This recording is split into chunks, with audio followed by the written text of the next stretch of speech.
បាទថ្ងៃនេះបន្តមកដល់ខមមិនរបស់បងប្អូនយើងម្នាក់ទៀតបាទដែលមានការសំណូមពរ admin ធ្វើវីដេអូអំពីកីឡាករ Nilida ហៅចៅកំពង់ចាមបាទចៅកំពង់ចាមបច្ចុប្បន្នអាយុរបស់គាត់គឺ31ឆ្នាំបាទគាត់កើតនៅក្នុងឆ្នាំ1994បាទចំណែកឯកម្ពស់របស់គាត់វិញគឺ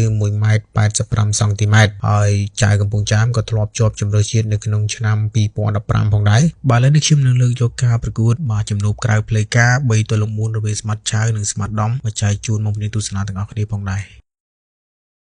បាទឥឡូវនេះសេវាចេញពីខាង4បាទចូលកញ្ញារបស់បងរ៉ាលើកមកខាងឆ្វេងចៅកំពង់ចាមបាទអុកខ្សែត្រង់យកតែម្ដងបាទរូបភាពសារឡើងវិញមកមុនយើងបាទហក់សំកាំងពីលើទៅកន្លែងនេះបាទបាំងអត់ដល់ទេបាទកម្ពស់របស់គាត់ខ្ពស់ 1.85 សង់ទីម៉ែត្របាទចៅកំពង់ចាមឬក៏នីលីឡាបាទសេវាមកជាបន្តពីខាង4បាទចូលថ្នាក់របស់បាទស្មាត់រ៉ាលើកមកខាងក្រោយចៅកំពង់ចាមអុកខ្សែត្រង់ម្ដងទៀតបាទសេវាមកជាបន្ត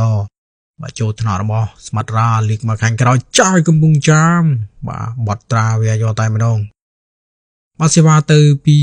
បាទខាង3បាទលើកមកឧត្តមកន្លែងនេះជាប់រនាំងរបស់ចៅណែនតែម្ដងបាទសេវាមកជាបន្ត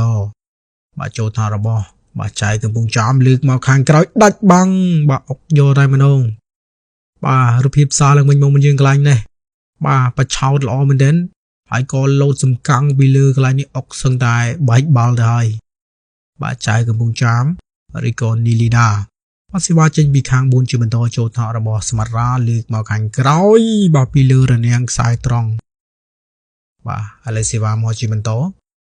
បាទចូលកញ្ញាមងរ៉ាដកកាយមកកន្លែងនេះអុកខ្សែត្រង់យកពីចៅកំពង់ចាមបាទសេវាទៅពីបងរ៉ាបាទចូលថ្នាក់ឧត្តមលើកមកខាងស្ដាំកន្លែងនេះជាប់រនាំងរបស់ចៅណែនតែម្ដងបាទអរគុណច្រើនបងប្អូនយើងឥឡូវនេះខ្ញុំមានតែប៉ុណ្ណេះទេបើសិនជាបងប្អូនយើងចង់បានវីដេអូអំពីកីឡាករផ្សេងទៀតបងប្អូនអាច comment នៅក្រោមវីដេអូរបស់ខ្ញុំបានបាទអរគុណច្រើន